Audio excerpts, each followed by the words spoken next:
श्रीमान जीवित परमेश्वर पिता, हम आपका धन्यवाद देते हैं आज की दोपहर के समय के खुदावन। फिर से एक बार आपने अपने वचन में अपने उपस्थिति में बुलाया प्रभु। तेरा वचन कहता है कि हम हर एक बात में आपको धन्यवाद देते हैं और इसमें हम आपको सारी बातों के लिए जो कुछ भी पिता आपने हमारे जीवन में इस कलीसिया में के परिवार में बेटे में किया, हम इसके लिए आपका धन्यवाद देते हैं कि जो कल्पनाएं आप हमारे विषय में करते हो सब अच्छी हैं पिता, उसमें कोई हानि की नहीं प्रदान और सब लाभ नहीं है पिता।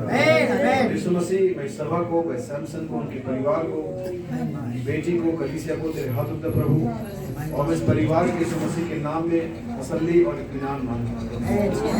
मैं मानता हूं खुदा कि परिवार यीशु मसीह में जब तक आप नहीं आते पिता बढ़ता चला जाए पिता, और यीशु मसीह की सारी कमी घटी को पूरा करना।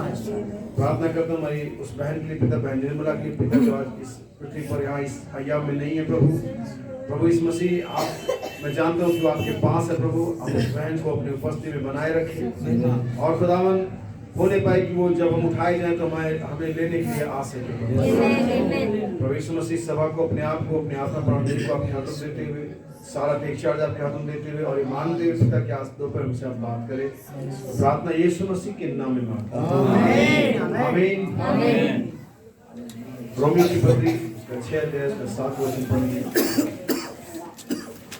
Romans chapter 6 verse 7। बहुत सारी आयतें हैं पढ़ने के लिए मेरे पास, लेकिन इससे पहले कि हम उन बहुत सारी आयतों को पढ़े, शुरुआत करने के लिए शायद को पढ़ेंगे। क्योंकि जो मर गया वह पाप से छूटकर धर्मी ठहरा है, इसलिए यदि हम मसीह के साथ मर गए तो हमारा विश्वास यह है कि उसके साथ जिए भी, क्योंकि यह जानते हैं कि मसीह मरे हुए में से जी उठकर फिर मरने का नहीं, उस पर फिर मृत्यु की प्रभुता नहीं होने की, क्योंकि वह जो मर गया तो पाप के लिए एक ही बार मर गया, परंतु जो जीवित है तो परमेश्वर के लिए जीवित है। आमीन। प्रभु का आशीष प्रभु की पड़ेगा बच्चे पर, हम सभी को प्रभु आशीष देते हैं। हालेलुया। तालियां देंगे प्रभु के लिए।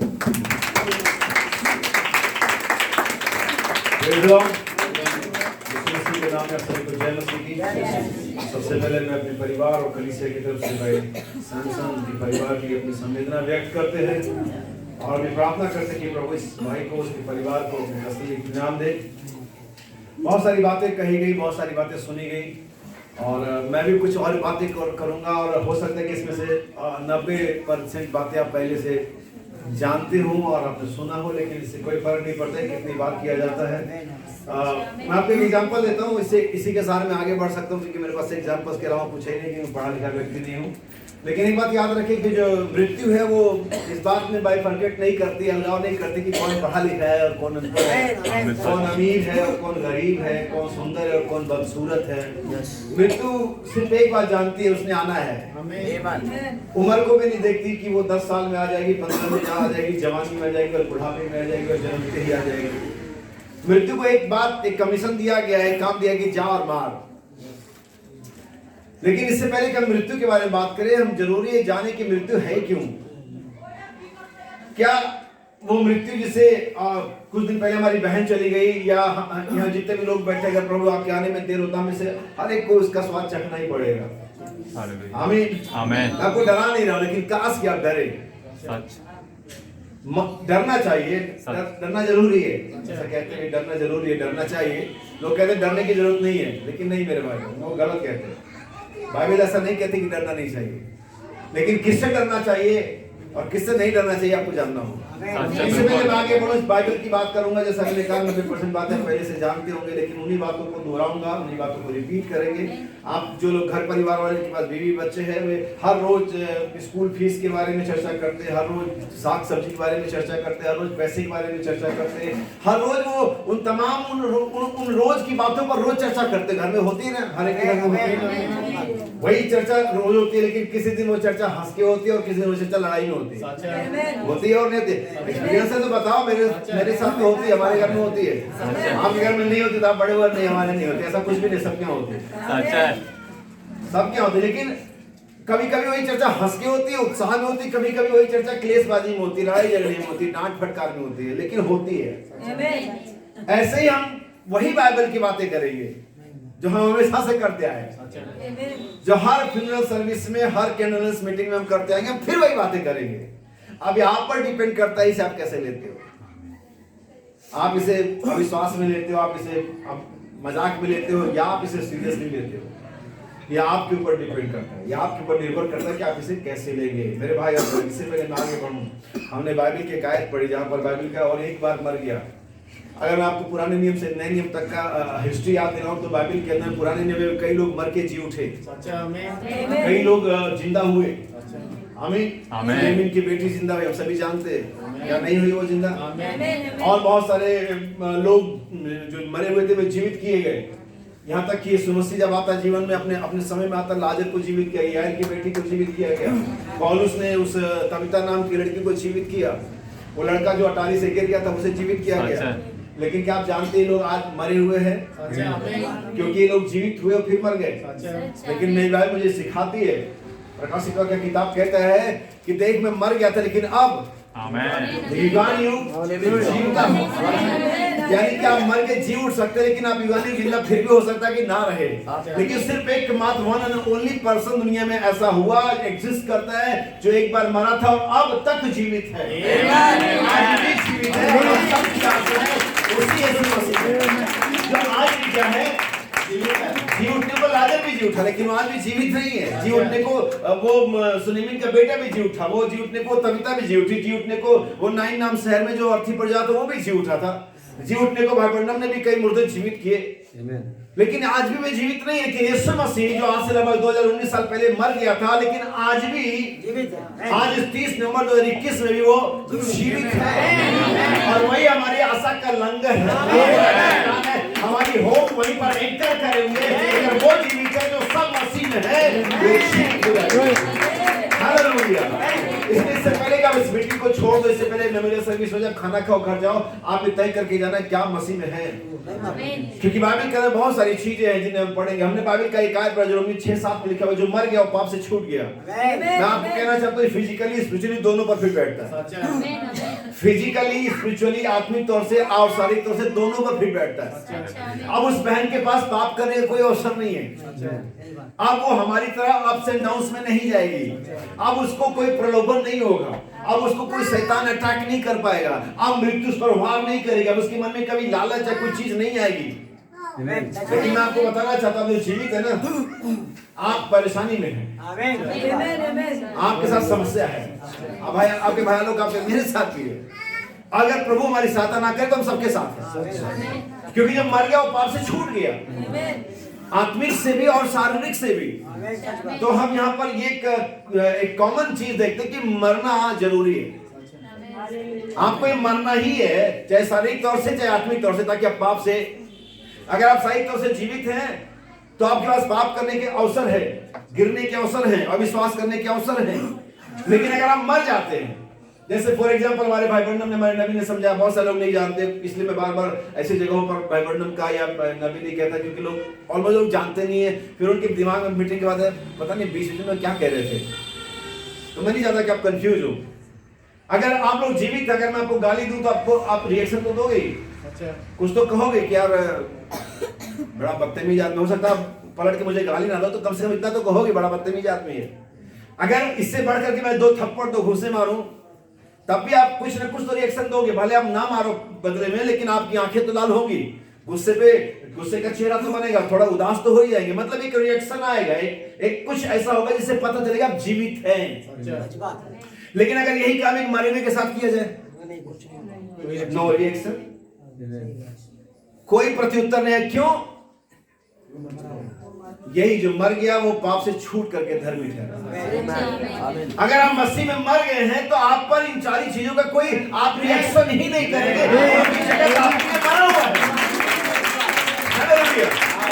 आप बहुत सारे लोग जो अभी यहाँ हैं, जो ऑनलाइन देख रहे होंगे, देखेंगे सिस्टर का प्रभु में सोई हो मरी, आप उनके बारे में, अब उसके बारे में क्या बात करो, तो सुरक्षित हो गई। एक पीस जो सेव हो गया उसके बारे में हम क्या बात कर रहे हैं। बाइबल सौदसे किताब में कहती है, हमने जम्मू में प्रचार किया था, शोक के घर में जाना बेहतर है बजाय क्या भोज वाले घर में जाए। क्योंकि जो उस घर में जाएगा जहां पर कोई मरा हुआ तो वो सोचेगा, जो बच गया वो सोचेगा। वो बहन तो चली गई, उसका छोड़ो हिसाब किताब, उसका चैप्टर क्लोज हो गया। जैसा भी है, हम जानते कैसा हो सकता, हम ना जाने, हम जानते कैसा है, उसको छोड़ो। आप सोचो आपके बारे में क्या है। हालेलुया। आमीन। मृत्यु के बारे में सब लोग कहते हैं, जिस धर्म से, जिस बैकग्राउंड से मैं तो कहते हैं मृत्यु असत्य है। मैं कहता हूं यही तो सबसे बड़ा झूठ। मैं आपको बाइबल कहने में ले आऊंगा। बाइबल मेरी बताती है कि मनुष्य का एक बार पैदा होना, मरना और न्याय का होना नियुक्त है। बार बार पैदा नहीं होता मनुष्य, एक बार पैदा होता है, एक बार मरता है, और उसके बाद हमेशा के लिए न्याय के लिए, अगर वो मसीह में बाहर है तो न्याय के लिए, और मसीह के अंदर में तो हमेशा के विश्राम के लिए पैक हो जाता है।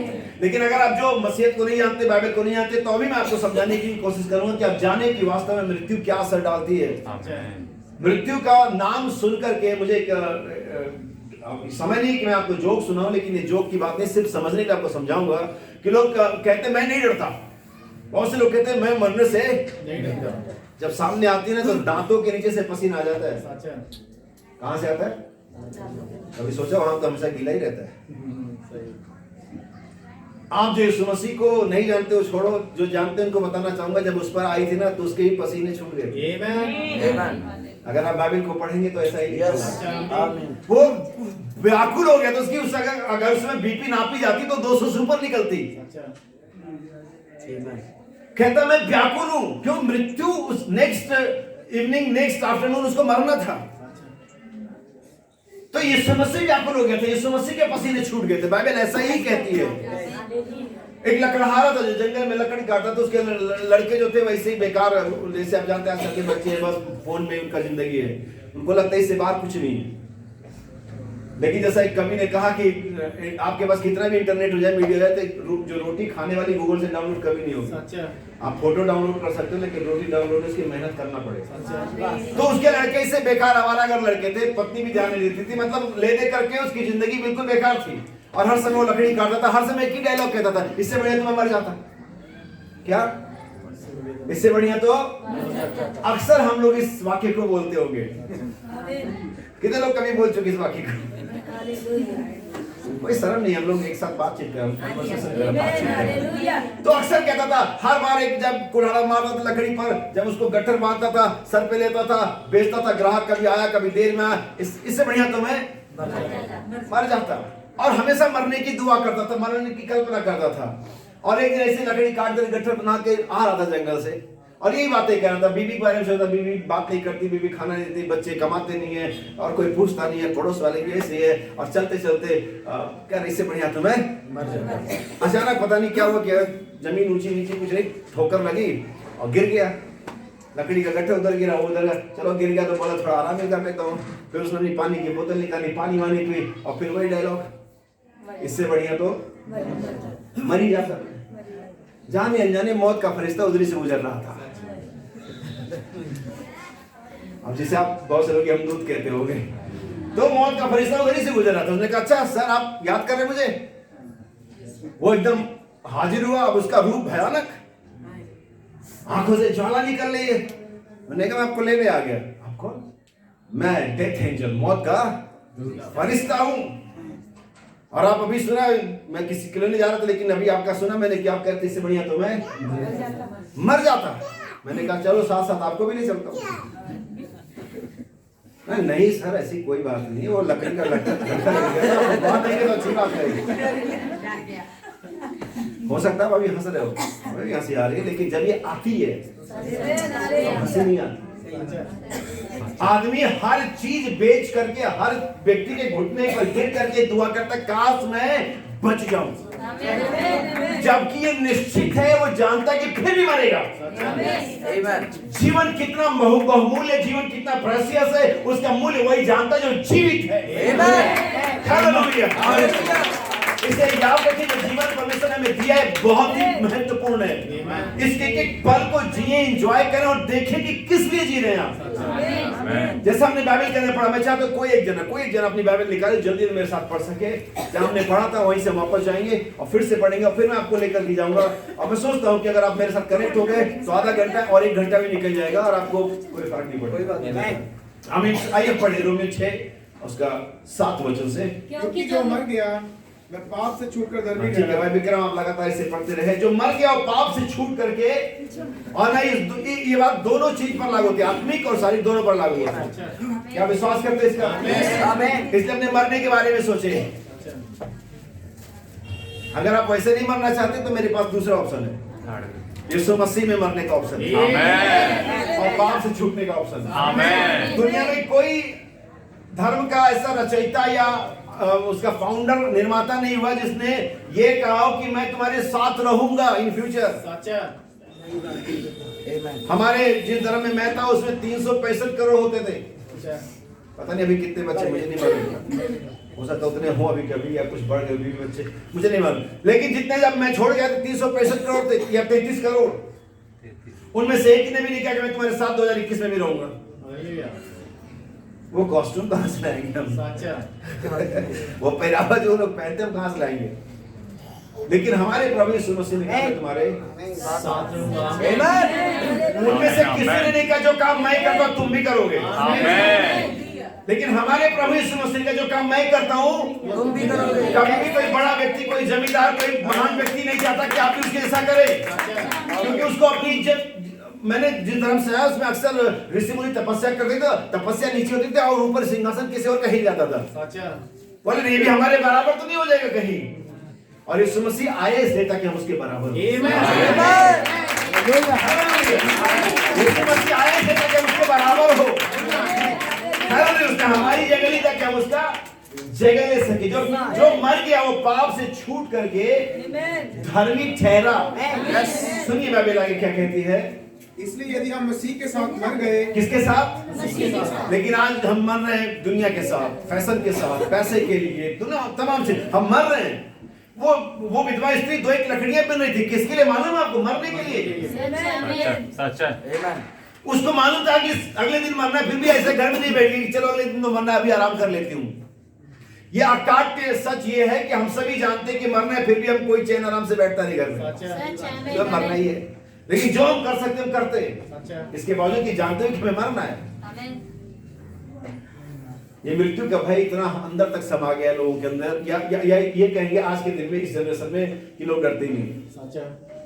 लोग मौत से डरते ही नहीं, क्योंकि वो अपने आने वाले भविष्य के बारे में चिंता नहीं करते। मेरी बाइबल कहती है जो किसी जीवन में आप आशा रखता है वो सबसे अभागा मनुष्य है। आगे पढ़ते हैं। तो हमारा विश्वास ये है कि उसके साथ जिएंगे भी। अगर हम उसके साथ मरेंगे तो उसके साथ जिएंगे भी। क्योंकि ये जानते हैं कि मसीह मरे हुए में से जी उठकर फिर मरने का नहीं। यार इसे मैंने आपको पुराने नियम से, नए नियम से कई लोगों का बताया कि वो लोग तो मरे में से जी भी उठे लेकिन फिर मर गए। लेकिन मेरी बाइबल यहाँ कहती है कि यीशु मसीह एक बार मरे में से जी उठा फिर नहीं मरेगा। वो बार बार ये नहीं चलता रहेगा। एक बार मर गया, जी उठा और अभी तक जीवित है, युगानी भी जीवित है और हमेशा ही जीवित है। हम जीवित परमेश्वर की आराधना करते हैं क्योंकि हम जानते हैं मसीह जो मरे से जी उठा फिर मरने का नहीं है। वजह उसके पीछे सुनिए, उस पर फिर मृत्यु की प्रभुता नहीं होने की। क्यों? क्योंकि एक बार मर चुका। इसका मतलब यह है कि जो एक बार मर जाए दोबारा मृत्यु की प्रभुता नहीं होगी उसकी। इसीलिए बड़े प्रचारक ने कहा कि जो एक बार मरेगा, जो एक बार पैदा होगा 2 बार मरेगा। लेकिन अगर कोई 2 बार पैदा होगा, 1 बार मरेगा, तो अब तो शायद वो भी नहीं, क्योंकि अभी तो जीवित ही याद रखिए हमारे पास ऐसी बहुमूल्य प्रतिज्ञाएं हैं। हमारी परमेश्वर ने हमारे लिए एक रास्ता निकाला, क्योंकि हमारा परमेश्वर पापियों को मारने नहीं बल्कि बचाने आया। और आप सभी जानते हैं कौन बड़ा होता है। आप चलिए मेरी बात छोड़िए, अपनी क्या होते थे, मारने वाला बचाने वाला। आप बचाने वाले की आराधना करें। बाकी धर्मों के आए मारने आए, अब अवतार लिए असुरों को मारने के लिए। यीशु मसीह ने अवतार लिया असुरों को बचाने के लिए। तो बचाने वाला बड़ा हो, मारने वाला। तो देखो तुम किसकी सेवा करें, मारने वालों की या मैं कर रहा हूँ बचाने वाले की। आपके पास आज मौका है बचाने वाले परमेश्वर की आराधना करने की, क्योंकि आप जानते हैं कि मारने वाले, बचाने वाला मारने वाले से बड़ा होता है। तो हमारे पास तो दुनिया के इतिहास में एक ही धर्म है जहां पर बचाने वाला है, क्राइस्ट द सेवियर। हालेलुया, यीशु मसीह बचाने वाला, मुक्ति दिलाने वाला, मुक्ति दिलाए यीशु नाम। आमीन। बाइबल कहती है वो फिर नहीं मरने का, क्योंकि वह जो मर गया तो पाप के लिए एक ही बार मर गया, Yes. परंतु जो जीवित है जो जीवित है, तो परमेश्वर के लिए जीवित अब है। यहाँ पर इन दोनों लाइनों को निकाल करके मैं एक नई लाइन आपको देने जा रहा हूं। जो मर गया वो पाप के लिए एक ही बार क्या हो गया, लेकिन जो जीवित हो किसके लिए जीवित है, मसीह के लिए, मसीह के लिए, परमेश्वर के लिए जीवित है। अगर आप परमेश्वर के लिए नहीं जी रहे हैं तो मैं ये कहने जा रहा हूं कि आप मरे हुए ही है। परमेश्वर की निगाह में आप क्या हैं, मरे हुए ही हैं। लेकिन आज हमारे पास समय है कि हम मसीह के लिए जिए, अपने लिए, दुनिया के लिए, सोसाइटी के लिए, पैसे के लिए, सम्मान के लिए तो सभी जीते हैं। सच है, आज पूरी दुनिया इसके लिए जी रही है। बिल्कुल सच। आज एलन मस्क और अंबानी और बिल गेट्स भी ये बैठ नहीं गए कि बहुत पैसा कमा ले, अभी आराम करते हैं। ये अभी भी कमा रहे हैं, सच है, बिल्कुल। ये अभी भी इन्वेस्ट कर रहे हैं, अभी भी तिकड़मबाजी कर रहे हैं कि और कमाएं और कमाएं और कमाएं। जबकि महान सिकंदर ने, जैसा मैंने बताया, कि अपने हाथ ऊपर रखे ताकि ये बता सके कि दुनिया का, आधी दुनिया का मालिक कुछ लेके नहीं गया। अच्छा, उसने अपनी टाइट जो डीड लिखी थी, वसीयतनामा लिखा था, उसमें लिखा मेरे जनाजे को 4 सबसे मशहूर जो सबसे बड़े डॉक्टर वही जनाजा देंगे, ताकि ये बताया जा सके कि डॉक्टर्स भी हमें बचा नहीं सकते, तो आएगी।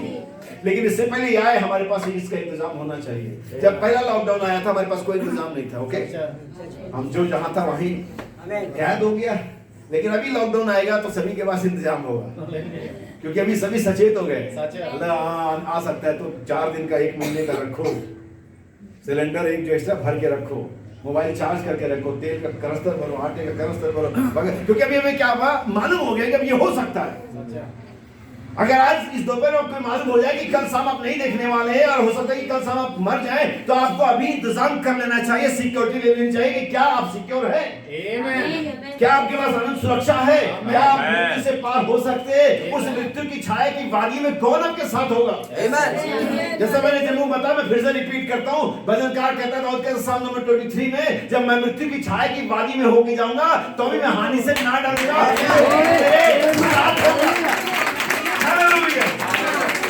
उस मृत्यु की छाया में आपकी गर्लफ्रेंड, बॉयफ्रेंड, मम्मी और पापा, पति और पत्नी नहीं साथ देंगे, वहां तक किसी की पहुंची नहीं है। सच है। अगर वहां पर एक सहायता का हाथ चाहते तो सिर्फ यीशु मसीह है, जो मरे में से जी उठा, इसने उस घाटी को, उस अंधकार को पार किया, जो रास्ता जानता है। इससे पहले कि इजराइल कनान में जाता, वहां जासूस गए थे ताकि पता लगाए रास्ता क्या है, पता लगाए कि उनकी वेपन्स क्या, पता लगाए उनकी तरक्की क्या, पता लगाए उनके नक्शे क्या है, रास्ते क्या है। जासूस गए और पता लगा करके आए और लड़ाई आसान हो गई। हालेलुया। हमारा प्रभु यीशु मसीह से पहले की मृत्यु में हम जाते, हमारा यीशु मसीह मरता है, अधोलोक की वादी को पार करता है, मृत्यु कब्र को जीतता है और वापस आता है और रास्ते को आसान बनाता है। हालेलुया।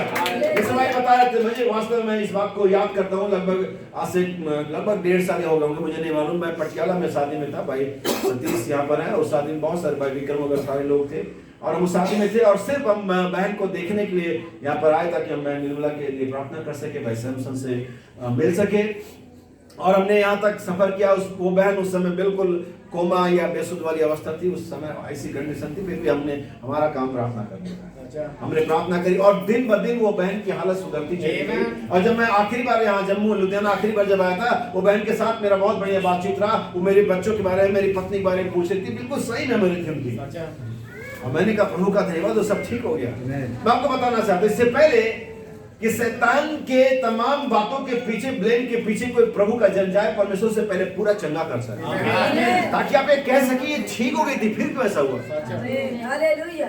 ताकि शैतान का मुंह बंद हो सके कि परमेश्वर चंगा करने वाला है।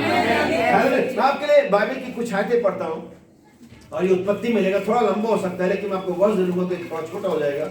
ये 5वां अध्याय है, शायद 5वां अध्याय, वर्ष 5 वर्ष 8, यानी कि जो पैसेज है उसकी आखिरी लाइन पढ़ना है, जहां पर लिखा है तत्पश्चात वो मर गया। मैं आपको कुछ दिखाने जा रहा हूं। मृत्यु जो डेथ है ये अनंतकालीन नहीं है। बाइबल हमें सिखाती है कि जिस चीज की भी रचना हुई है, जिसका भी आरंभ हुआ, उसका अंत भी होगा। सच है। और मेरी बाइबल इस प्रकार से भी कहती है कि सबसे अंतिम बैरी जो नाश किया जाएगा वो मृत्यु है। इसका अर्थ यह है कि मृत्यु एक जबरदस्ती की चिपकाई हुई चीज है।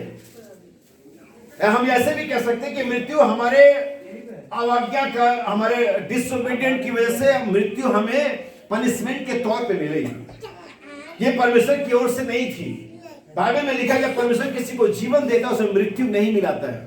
जब परमेश्वर आनंद देता है उसमें शोक नहीं मिलाता है। जो शब्दों में कि परमेश्वर मिलावटी चीजें पसंद नहीं करता है। तो अगर परमेश्वर ने जीवन दिया था उसमें मृत्यु नहीं थी, क्योंकि जीवन मृत्यु का कोई संबंध नहीं है। या तो आप जीवित है या तो मरे हुए, या तो आप घर के अंदर या तो आप घर के बाहर, आप दोनों नहीं, आप मरे और जीवित नहीं है। आप अंदर और बाहर नहीं है। ये सुबह और शाम रात नहीं है, ये या तो दिन है या तो रात है। क्या आप समझ रहे हैं? सो यहाँ पर पूरे क्रम में पढ़ेंगे तो छह बार लिखा हुआ है तत्पश्चात हुआ, यानी कि मृत्यु हमें दिखाई देती है, मतलब आती हुई दिखाई देती थी नहीं। लेकिन अगर आप बाइबल पढ़ेंगे आदि में वचन था, कब से था मालूम नहीं, इसकी कोई आरंभ नहीं, ये हमेशा ही रहा है। लेकिन मृत्यु आई। रोमियो की पत्री कहते मृत्यु ने प्रवेश किया, मृत्यु ने राज्य किया, मृत्यु आई, यानी कि मृत्यु हमेशा की नहीं थी। 6 आयतें लिखी हैं, मृत्यु तत्पश्चात वो क्या हुआ। इसके आखिरी पैसेज को अगर कोई पढ़ रहा है तो मेरे को पढ़ते रहे। 5वीं आयत, 8वीं आयत, 11वीं आयत, 14वीं आयत पढ़े। 5 की बात। हाँ जी। इस प्रकार आदम की कुल आयु 930 वर्ष की हुई। तत्पश्चात वह मर गया। ये पहला पर्सन था, ये पहला व्यक्ति था जिसका लेखा जोखा मैंने लिखा कि मर गया। यानी कि यहाँ पर पहली बार मौत या डेथ अपीयर होती है, दिखाई देती है। अच्छा आदम मर गया। 930 साल के बाद क्या हो गया, वो मर गया। ये पहला अकाउंट है, लिखित बात है जहां पर लिखा कि आदम मर गया। वर्स 8। इस प्रकार शेत की कुल आयु 912 वर्ष की हुई। तत्पश्चात वह मर गया। 11वीं आयत। इस प्रकार एनोश की कुल आयु 905 वर्ष। अगर आप इसे नोट करते जाएंगे तो 6 बार आएगा।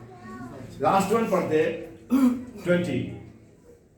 इस प्रकार येरेद की कुल आयु 962 वर्ष की हुई। तत्पश्चात वह मर गया। अब आइए हम इसके आगे पढ़ते रहे जरा, पढ़ते रहे। इस प्रकार लमेक की कुल आयु 700 नहीं इसी को यहाँ से पढ़ते रहे। जब हनोक 65 वर्ष का हुआ तब उससे मतुशेलह का जन्म हुआ। मतुशेलह के जन्म 6 के बाद 6 जो 6 घटनाएं हुई, 6 लोग मर गए। अब यहाँ पर आता है 7वां। लेकिन इससे पहले कि 7वां आता या कोई और डेथ होती, यहाँ पर एक और कैरेक्टर अपीयर होता है जिसका नाम था हनोक। क्या आप समझ रहे हैं क्या कहना चाह रहा हूँ, मैं क्या दिखाना चाह रहा हूँ। 6 लोग मर चुके हैं और उसके बाद एक और कैरेक्टर आता है, एक और नाम आता है हनोक का। इसके बारे में क्या लिखा हुआ सुनिए। मतुशेलह के जन्म के पश्चात हनोक 300 वर्ष तक परमेश्वर के साथ साथ चलता रहा और उसके और भी बेटे बेटियां उत्पन्न हुई। इस प्रकार हनोक की कुल आयु 365 वर्ष की हुई। हनोक परमेश्वर के साथ साथ चलता था, फिर वह लोप हो गया क्योंकि परमेश्वर ने उसे उठा लिया। यहाँ पर ये लाइन गायब हो गई कि तत्पश्चात वो मर गया। हनोक के बाद, हनोक से पहले लोग मरते थे, हनोक के बाद लोग मरते थे। मृत्यु उस 7वें चरण पर, उस 7वें युग पर, उस 7वें अय्याम में नहीं थी। उससे पहले लोग मरे और उसके बाद लोग मरे। लेकिन जब आता नंबर हनोक का जो नंबर 7 पे था, यहाँ पर लिखा वो परमेश्वर के साथ चलता रहा और उठा लिया गया। आप याद रखें कि आपके आगे और आपके पीछे, आपके पड़ोस में और आपके आगे और रिश्तेदारों में लोग मरते और जीते रहेंगे। मुझे नहीं मतलब इससे कौन मर रहा है, कितने मर रहे हैं।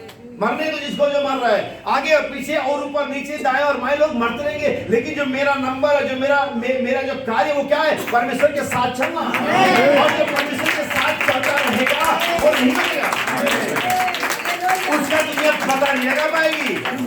वो लोप हो गया। और इसी को बाइबल इब्रानियों की पत्री में जाकर दी ताकि मृत्यु को ना देखे, क्योंकि नंबर 6 तक मर गया। लेकिन इब्रानियों की पत्री ताकि मृत्यु को, उसके बाद लोगों ने मृत्यु को देखा।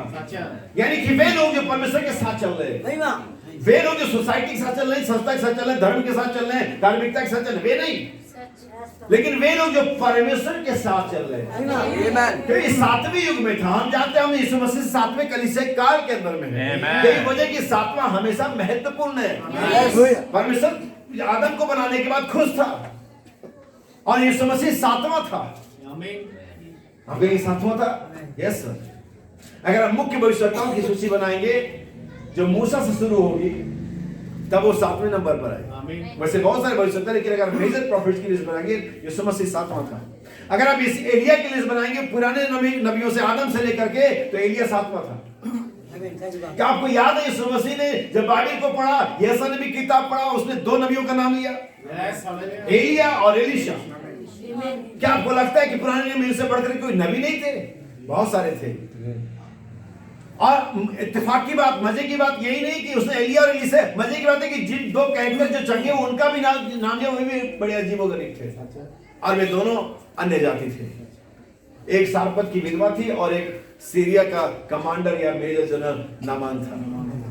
क्या अजीब नहीं है? बहुत सारी बातें अजीब है उसमें, जब तक हमें समझ नहीं आती, लेकिन जिस समझ में आ जाएगी आपके लिए अजीब नहीं रहेगी।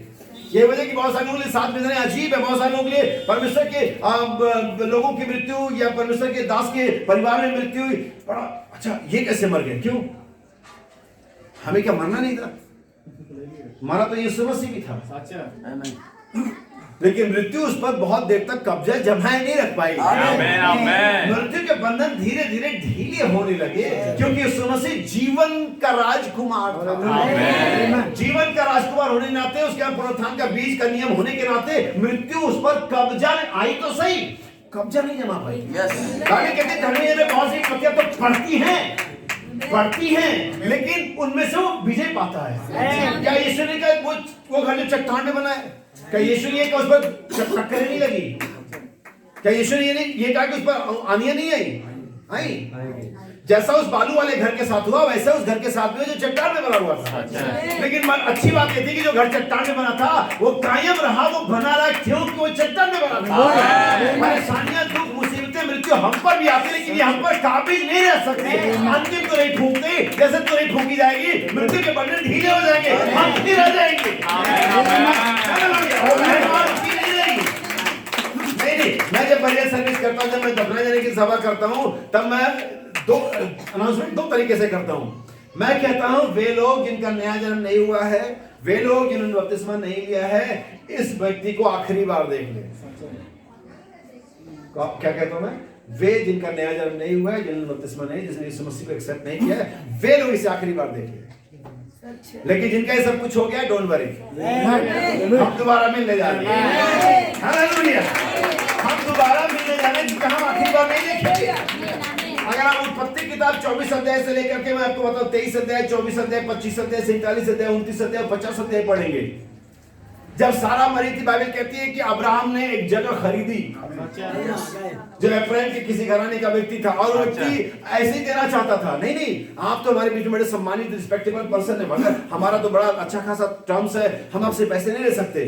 अब्राहम ने कहा देख बात ऐसी, आज मैं जिंदा हूं और तू जिंदा है, कल हमारी संतानें आएंगी, हमने जानते उनके बीच में कैसे टर्म्स रहेंगे, और मैं मेरी संतानों ने कोई बेवकूफी की हरकत नहीं करना चाहता कि उनको बाद में परेशानी मिले। मैं चाहता हूं मैं पेमेंट करूं, ताकि मेरी संतानों को कभी कोई दिक्कत ना हो। हालेलुया। जब उसको ऑफर था कि पूरी की पूरी जमीन उसे फ्री में मिल जाती, अगर आज हमें मिल रही हो, ओह वाह, चलो क्या करना, सही कह रहे हैं, क्या पैसा देना, फ्री में मिल रही है। नहीं, आप ऐसा ना करें, जो आने वाले समय के लिए आने वाले लोगों को नहीं दिक्कत हो। बाइबल कहते हैं उसने पेमेंट किया और सारा की कब्र को वहां पर रखा, और जब वो मरा उसने कहा मुझे भी मेरी पत्नी के साथ, मैं रेफरेंस पढ़ नहीं रहा कि बहुत सारा समय हो जाएगा। उसके बाद देखते याकूब भी कहता मेरी हड्डियों को वहीं पर दफनाना, यूसुफ कहता मुझसे शपथ खाओ कि मेरी हड्डियों को मिस्र में नहीं छोड़ोगे, और तुम इसे ले जाकर उसी गुफा उसी जमीन में डालोगे जहां पर मेरे पुरखे, हमारे बाप दादा अब्राहम, मेरा पिता इसहाक, वहीं पर तुम मुझे भी डालोगे। और एक निश्चित जगह थी जिसका पेमेंट किया गया था। इसलिए हमने पढ़ा जो मसीह में मरते हैं, और यही वजह कि हम में से प्रत्येक किसी भी जाति का, धर्म का, किसी भी तरह का हो, हर एक व्यक्ति को एक ही जगह मरना है जो कि मसीह है, जिसका परमेश्वर ने दाम दिया है। क्या आपको मालूम बाइबल बलसता 34 में क्या कहती है? वो अपने दासों का प्राण मोल लेकर के बचा लेता है। क्या कहते हैं? हो सकता है कि कोई प्रोडक्ट बहुत खराब हो, लेकिन मेरे पास कोई यूज है उसका, क्योंकि मेरे पास एक सामान है जिसमें वो प्रोडक्ट जो खराब है उसका खराब वाला पार्ट निकाल करके बाकी यूज कर लूंगा। कई बार हम ऐसी चीजें करते मार्केट में, आज हम उस प्रोडक्ट को ले लेता हूं, पेमेंट कर देता हूं, अब वो कंपनी कहती नहीं आप इसके साथ ऐसा नहीं कर सकते। मैं कहता रसीद देख रहा है, ये बिल देख रहा है, मैंने इसे ना खरीदा हुआ है। हालेलुया। अब ये किसके लायक है और नहीं है ये मैं डिसाइड करूंगा। अब इसे यही वजह थी कि यीशु मसीह ने हमारे और आपके लिए जो विश्वास करते हैं यीशु मसीह में दान दिया। शैतान कहता नहीं इसने पाप किया, ये गलत है, ये उस धर्म का, ये सुंदर नहीं है, पढ़। यीशु मसीह का रसीद मिली तुझे? आमीन। हालेलुया। लहू बहाया मैंने कलवरी पर, ये किस लायक है ये मैंने दान दिया। बचा लेता है, हमको ज्यादा दान दिया है। पंजाब जालंधर की कहानी थी, वो कोई मर्सिडीज कंपनी थी जिसको खरीदने जर्मनी में वो राजा गया था। इसका वेशभूषा अच्छा नहीं था, लेकिन गाड़ी के उस मैनेजर ने, शोरूम के मैनेजर ने मना कर दिया, हम ये गाड़ी आपको नहीं दे सकते। पंजाब रोल्स रॉयस, हाँ वही गाड़ी थी सर। अच्छा कि हम पंजाब में लोगों को पता होगा, पटियाला में। और जब वो वापस आया उसने 2 गाड़ियां खरीदी और लगा दिया म्युनिसिपैलिटी कॉर्पोरेशन। ये कूड़ा ढो कंपनी का नहीं, हमारी गाड़ी से कूड़ा नहीं, तेरी गाड़ी क्या मतलब? तेरी गाड़ी पैसा दिया होगा मैंने, तेरी थी अब नहीं है। हम एक बार को पाप के हाथों में बिके हुए थे, एक बार को हम पाप में चल रहे थे, एक बार को हमारी हम थे, लेकिन अभी हमें यीशु मसीह ने खरीद लिया। हालेलुया। अब शैतान 10 बार कहता है इसने विचार किया, इसने झूठ बोला, इसने ये क्या, तू लिस्ट बना पूरी, लेमिनेट करा के रख। यीशु मसीह कहता है मैं उस लिस्ट को, उस लेमिनेशन को, मैं मेरे ब्लड को देखूंगा। हालेलुया। एक आयत पढ़ता हूं मैं आपके लिए बाइबल से, साम नंबर 116 वर्स नंबर 12 116 उसकी 12वीं आयत पढ़ेंगे। यहोवा ने मेरे जितने उपकार किए हैं उनका बदला मैं उसको क्या दूं? मैं उधार का कटोरा उठाकर यहोवा से प्रार्थना करूंगा। मैं यहोवा के लिए आखिरी आयत में क्या है भाई? सर मैंने आखिरी यहोवा के भवन के आंगनों में, हे यरूशलेम। नहीं कुछ तो गड़बड़ हो रहा है, या तो मैंने गलत लिखा या 118 की लास्ट बोलो। हाँ पढ़िए।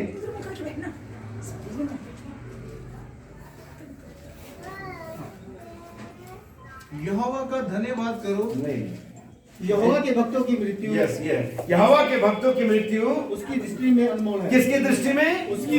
बाइबल कहती है यहोवा के भक्तों की मृत्यु उसकी दृष्टि में अनमोल है। आप कल्पना करते जब स्तिफनुस मरा, कलीसिया में एक बड़ा क्लेश, एक बड़ा दुख मच गया था। मौत हमेशा दुख लेकर के आती है, यकीनन लेकर के आती है। और बाइबल में दुखी होने को गलत नहीं बताया गया है, बाइबल में चिंता करने को गलत बताया गया है।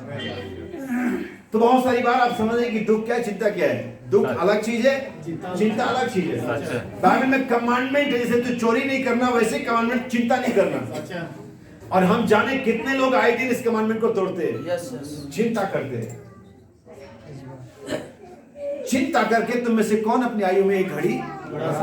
बाइबल कमांडमेंट है, चिंता किसी बात की चिंता मत करना, ये कमांडमेंट है। जैसे कि तू चोरी नहीं करना, तू हत्या नहीं करना, तू झूठ नहीं बोलना, वैसे ही तू चिंता नहीं करना।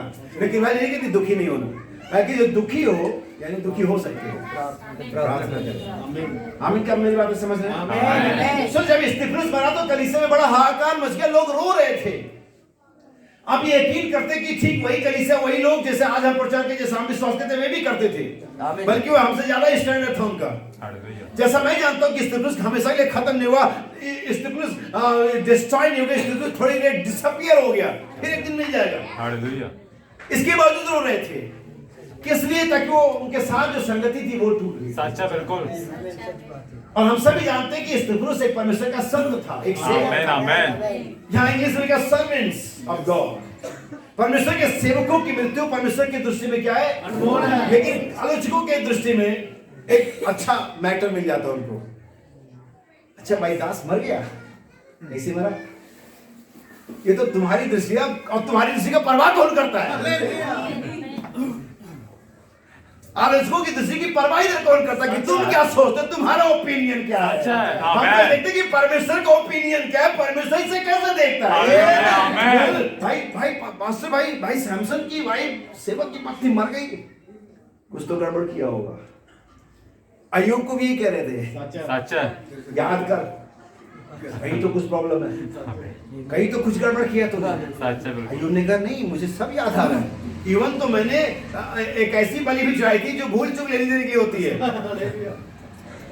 आप जानते हैं एक मैटर होता है बिल के नीचे, भूल चूक लेनी देनी, पता नहीं इंग्लिश में क्या कहते हैं उसे, भूल चूक लेनी देनी, मतलब मिसे कुछ ऐसे नहीं, मिस्टेक कुछ मतलब जो कुछ रह गया हो बाई चांस अगर हमारी जानकारी ना हो तो उसको भी माफ करो। कुछ स्वेच्छा बलि, ओके स्वेच्छा बलि, ये भी उसे, अब इस बलि का कोई नियम नहीं था लेकिन आपने स्वेच्छा से, प्रभु मुझे नहीं आता था मैंने कुछ गड़बड़ किया लेकिन अगर कुछ हुआ है तो ये रहा। जैसे कि रोमन कैथोलिक लोग एक डे मनाते हैं जैसे पीटर डे और जोसेफ डे, तमाम डे, मरिया डे, और एक डे मनाते हैं ऑल सेंट्स डे, यानी जो पर्टिकुलर डेज हैं वो तो सेंट्स ही है, बाकी अगर जो जितने भी सेंट छूट जाए उस डे में इंक्लूड है।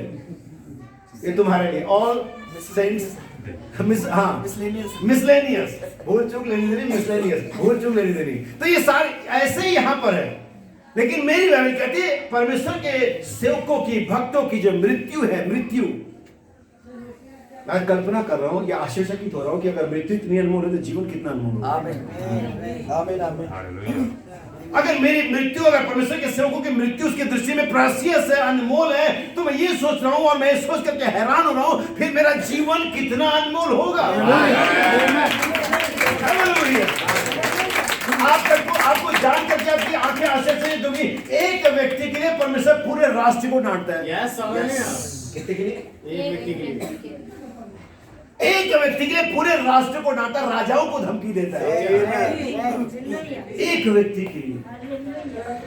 सो मैं किसका अकाउंट देखूं, मनुष्य का, पड़ोसियों का, चर्च मेंबर का, या यहाँ जो बाइबल में लिखी थी परमेश्वर के भक्तों की, परमेश्वर की दृष्टि में अनमोल है, अनमोल है। वो बहन हमसे और आपसे बेहतर जगह।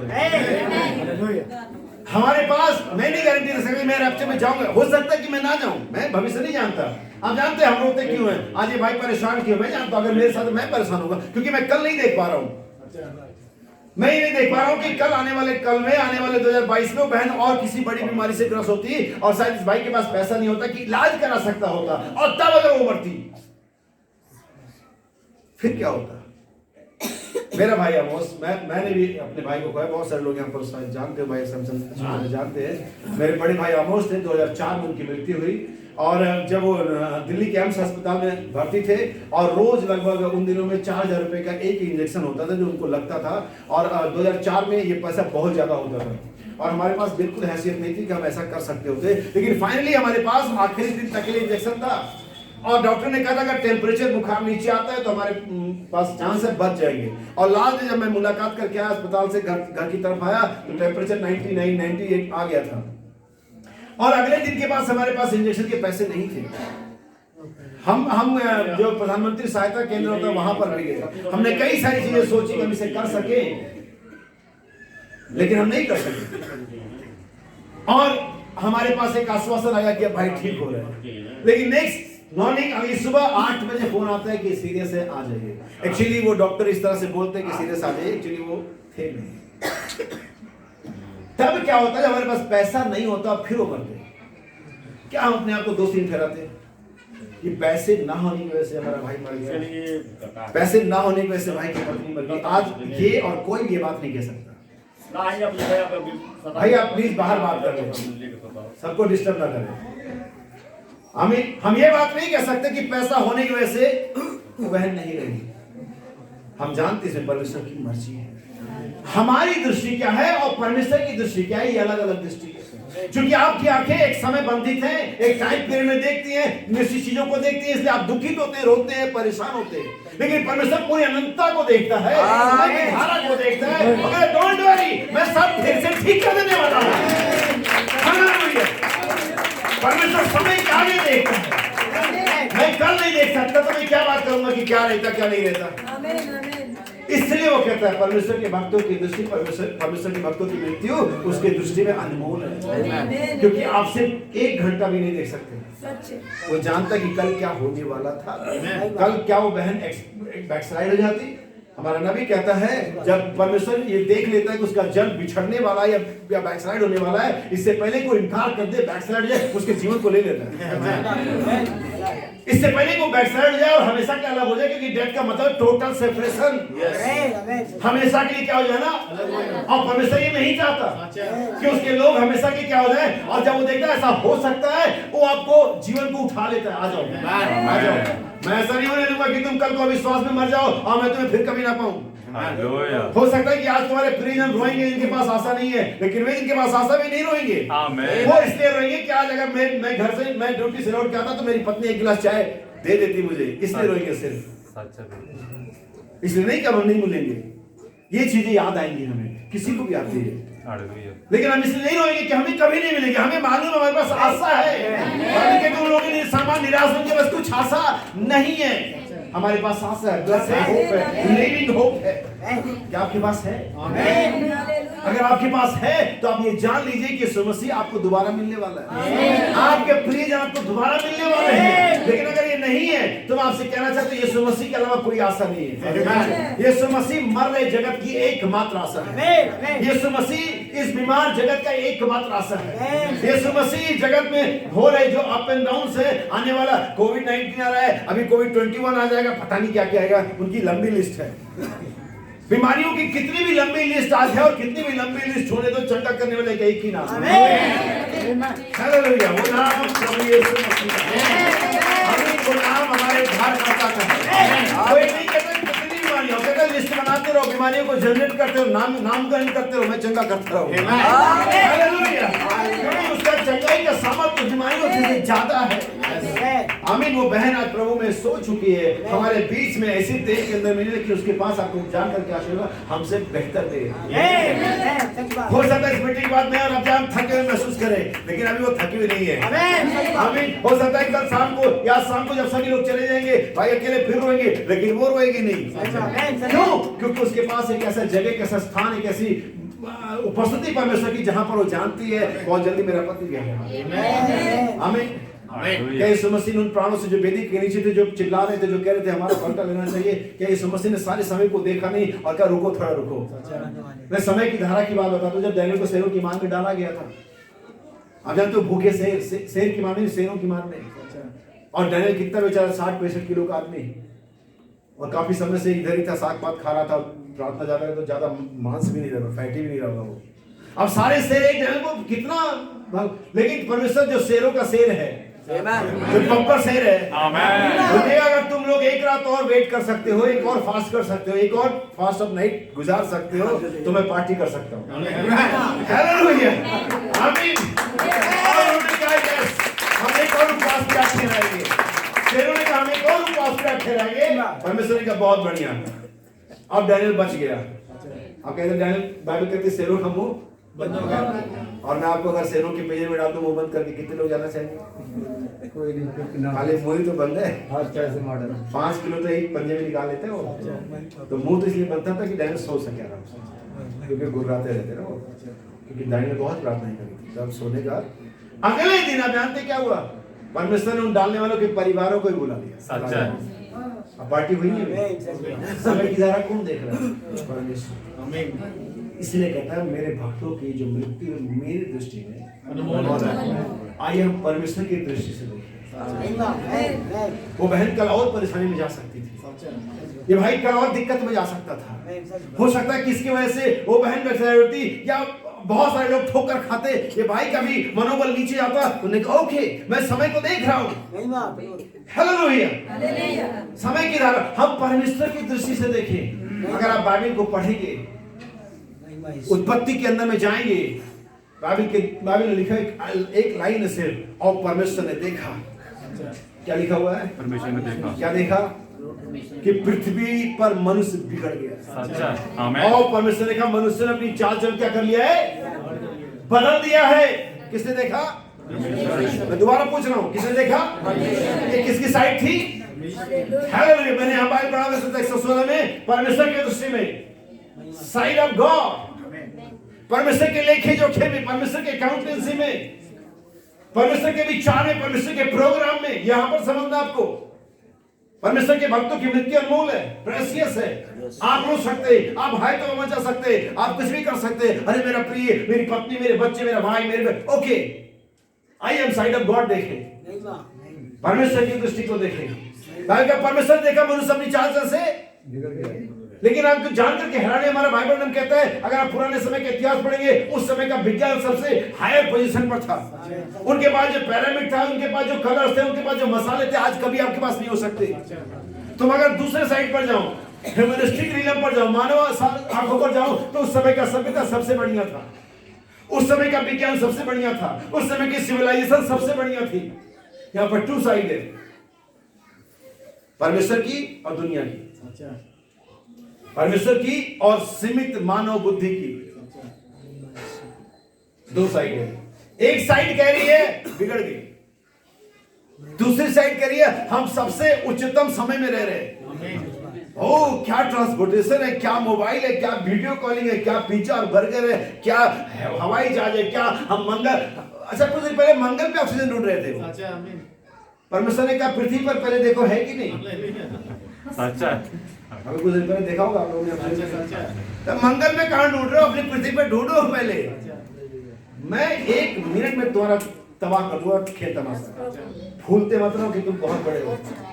एक छोटा सा जर्म भेजा जिसको तुम मैं टेलीस्कोप से वो जो भी होता है उसे देख नहीं सकते, और लॉकडाउन होकर के रह गए। 2-4 अगर भेज दिए ना, खत्म हो जाएगी कहानी वहीं की। बड़े स्मार्ट बनते मत, फिर मैंने ये पढ़ लिया, मुझे ये मालूम, मेरे बैंक बैलेंस में इतना है, बैंक तक पहुंच ही नहीं पाए तुम। पैसे तो थे, तुम लॉकडाउन में अमीर भी हो रहा है, कहीं घूमने नहीं जा पा रहे, पैसा भी है, कपड़ा भी है, गाड़ी भी है। जाओ घूम के दिखाओ। परमेश्वर ऐसा मारेगा कि दिमाग खिलाने आ जाएगा। मजाक मत करो उसके साथ। अब ये कीड़ा भेजा है, 4 भेजने का वादा वैसे तो, अभी तो एक ही भेजा है, फांसी गाजा मर के तो बाकी है। आमीन। परमेश्वर की निगाह क्या है और आपकी निगाह क्या है? परमेश्वर ने कहा मनुष्य बिगड़ गया, आज से वही करनी, जैसा सदोम के दिनों में था, जैसा नूह के दिनों में था, वैसा मनुष्य के पुत्र के दिनों में होगा। आज का दिन क्या, आपके दिन पृथ्वी पर मनुष्य बढ़ने लगे, उनकी बेटियां उत्पन्न नहीं, घर बना। बाइबल ये नहीं बताती कि कारण ये था, घर बनाने की वजह से परमेश्वर ने नाश नहीं किया था, शादी विवाह करने से परमेश्वर ने, क्योंकि शादी विवाह तो बाइबल कहती है अच्छी बात है, विवाह तुम्हें पवित्र माना जाएगा। अब शादी विवाह होगी तो बच्चे भी बढ़ेंगे, नेचुरल सी बात है ना, उसके तो पीछे अटैचमेंट है उसका। तो ये कारण नहीं था, बाइबल कहती कारण कि उनके मन में जो कुछ होता निरंतर बुरा होता। अच्छा, उनकी मन की बुराई बिगड़ चुकी थी। परमेश्वर ने देखा मनुष्य बिगड़ गया, हर एक व्यक्ति ने चाल चर्चा कर लिए, बदल लिए। लड़कों को बालियां पहना तो देख सकते हैं, लड़कियों को जींस पहने देखो नहीं, लड़के लंबे बालों में आ रहे हैं, लड़कियों के पर कुतरे हुए हैं। सब कुछ क्या हो गया, आदमी किचन में जा रहा है और औरत ट्रैफिक पुलिस का काम कर रही है। मतलब जो घर में रहने वाला बाहर चला गया, बाहर वाला घर में आ गया, सब कुछ गड़बड़ा सा गया, उल्टा पुल्टा हो गया। और इसे हम कहते हैं सभ्यता, इसे कहते हैं हमारा मॉरल फ्रीडम है। कुछ नहीं है, तुम्हारा बुद्धि भ्रष्ट हो गया, चीजें अपने जगह में ही ठीक लगती है। आमीन, हालेलुया।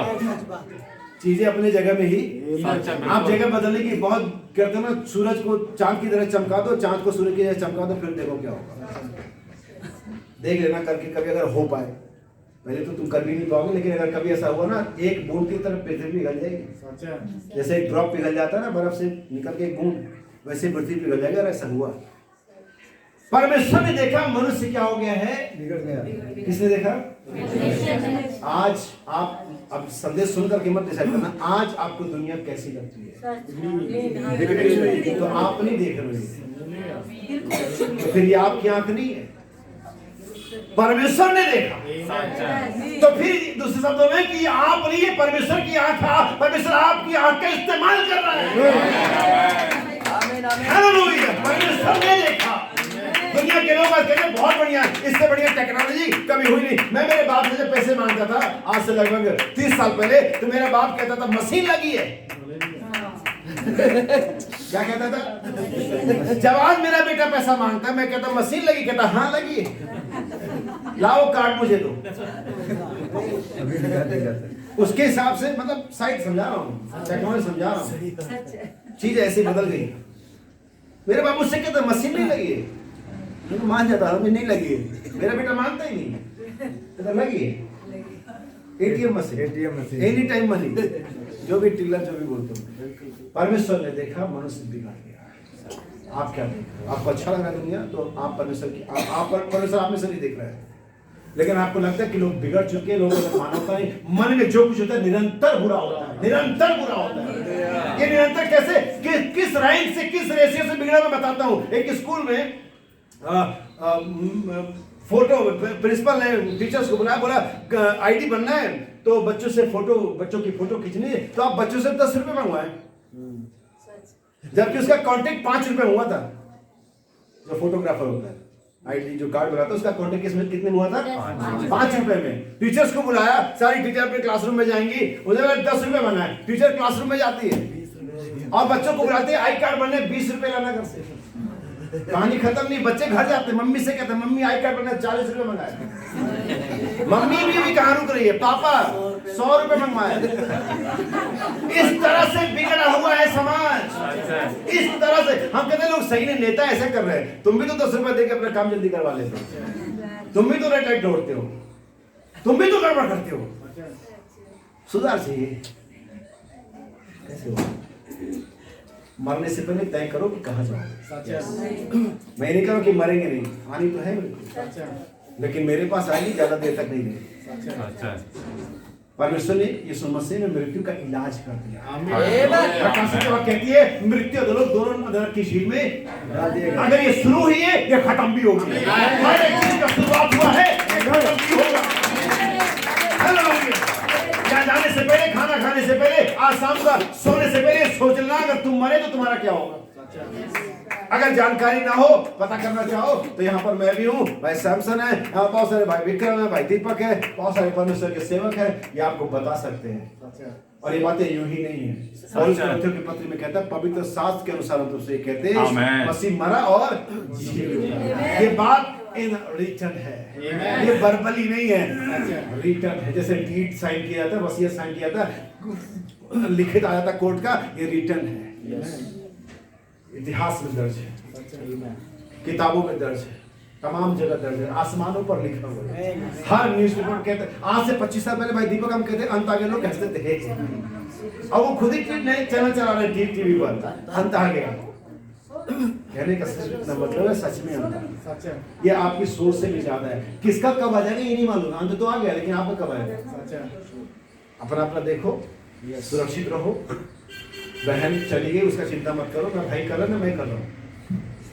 हमें सिर्फ अफसोस है, दुख है कि हम उसके साथ चाय नहीं पी पाएंगे, उसके साथ खाया तो जय मसीह की नहीं कर पाएंगे, हम बस उसके साथ थोड़ा समय नहीं बिता पाएंगे, बस इतना दुख है। चिंता कुछ नहीं है, वो सुरक्षित है। अगर आपको चिंता करनी ही है अपने लिए। यीशु मसीह जब कलवरी पर जा रहा था, क्रूस लेकर जा रहा था, तो बहुत सी महिलाएं रो रही थी। तो यीशु मसीह के साथ बड़ी सिंपैथी हम करते थे, ओ प्यारा प्रभु। यीशु मसीह ने कहा, सुनो मेरे लिए मत रो, मैं तो इसी के लिए आया हूँ, मेरा तो काम ही कुर्बान होना है, मेरे लिए मत रो, अपने लिए रो। आप जो यहाँ पर आए भाई के साथ संवेदना व्यक्त करने, ठीक है करिए, लेकिन देखिए कि आपका क्या होगा। Yes amen. प्रभु आप सभी को आशीष दे, गॉड ब्लेस यू। सबको बताएं, सभी बेटा मैं यीशु मसीह के नाम में अपने पास आता हूँ। तेरा वचन बताता है, हर एक मनुष्य अपने उद्धार के विषय में सचेत रहे और निश्चित करे कि उसके पास उद्धार है या नहीं है। प्रभु प्रार्थना करता जितने लोगों ने संदेश को यहाँ या पीछे सुना, प्रभु होने पर तेरा वचन उनके जीवनों में, उनके प्राणों में एक बेदारी लेकर के आए, इस सवाल पर लेकर के आए कि भाई हम क्या करें।